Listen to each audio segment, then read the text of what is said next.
رمضان آیا، رمضان آیا، رمضان آیا، رمضان آیا،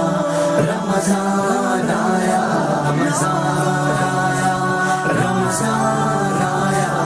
رمضان آیا۔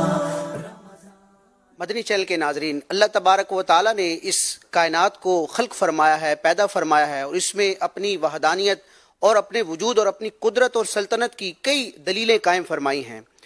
پانی جو ہر انسان کی اور ہر جاندار کی بنیادی ضرورت ہے، پانی کی ایک خاصیت یہ ہے کہ ایک پانی کو اگر دوسرے پانی میں ملایا جائے، مکس کیا جائے، تو فوراً وہ ایک دوسرے میں مل جاتا ہے۔ یعنی ایک گلاس میں اگر آدھا پانی میٹھا ہو اور اس میں آدھا کھارا پانی ملا دیا جائے تو فوراً ہی دونوں پانی مل جائیں گے اور مل کر ان کا ایک ٹیسٹ بنے گا۔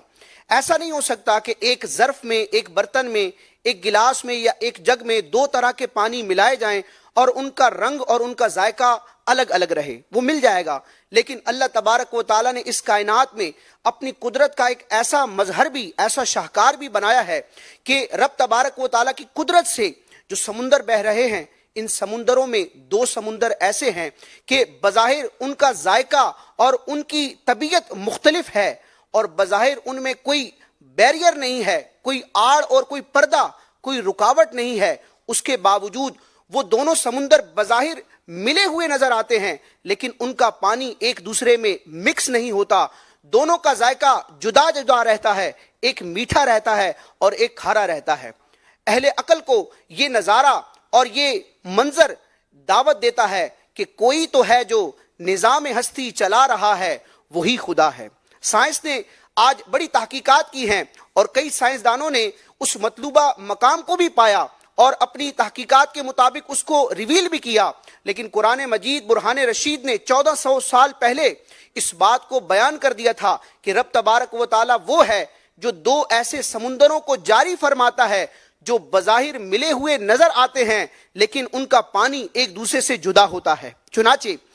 سورہ رحمان میں اللہ رب العزت اپنی اس نعمت کا، اپنی اس قدرت کا ذکر کرتے ہوئے ارشاد فرماتا ہے، مرج البحرین یلتقیان بینہما برزخ لا یبغیان۔ ترجمہ کنز الایمان، اس نے دو سمندر بہائے کہ دیکھنے میں معلوم ہو ملے ہوئے، یعنی بظاہر ایسا لگتا ہے کہ دونوں سمندر ایک ہی ہیں، ان میں کوئی دیوار یا آڑ نہیں ہے، کوئی بیریئر نہیں ہے، لیکن رب فرماتا ہے اور ہے ان میں ایک روک، ایک آڑ ہے کہ ایک دوسرے پر بڑھ نہیں سکتا۔ اسی طرح سورہ فرقان میں بھی رب تبارک و تعالی نے اپنی اس قدرت کے شاہکار کا ذکر فرمایا کہ وَهُوَ الَّذِي مَرَجَ الْبَحْرَيْنِ، کہ وہی ہے جس نے ملے ہوئے رواں کیے دو سمندر، هَذَا عَذْبٌ فُرَاتٌ وَهَذَا مِلْحٌ أُجَاجٌ، یہ میٹھا ہے نہایت شیریں اور یہ کھاری ہے نہایت تلخ۔ اور رب تبارک و تعالیٰ نے اس میں برزخ کو، یعنی ایک آڑ کو قائم کر دیا ہے۔ مدنی چینل کے ناظرین، کائنات میں اس طرح کے کئی مناظر، کئی مظاہر ہیں، اور قرآن مجید فرقان حمید نے بھی ان کو بیان کیا ہے۔ پیارے آقا علیہ الصلوۃ والسلام کی احادیث سے بھی اس طرح کی قدرت کی علامات اور نشانیاں ہمیں ملتی ہیں۔ ان چیزوں کو دیکھ کر صرف معزوز نہیں ہونا چاہیے، بلکہ ان چیزوں کے بنانے والے قادر مطلق کی ذات پر مزید اپنے اعتقاد کو بڑھانا چاہیے، اور رب تبارک و تعالیٰ کی قدرت پر بھروسہ رکھنا چاہیے، اور اسی رب کی اطاعت کرنی چاہیے۔ اور ایسا قادر مطلق رب جو بظاہر ناممکن نظر آنے والی چیزوں کو ممکن کر دکھاتا ہے، اس رب تبارک و تعالیٰ کی نافرمانی سے ہمیں اپنے آپ کو بچانا چاہیے۔ اللہ تبارک و تعالیٰ عمل کی توفیق عطا فرمائے۔ ماشاءاللہ، بہت خوبصورت انداز میں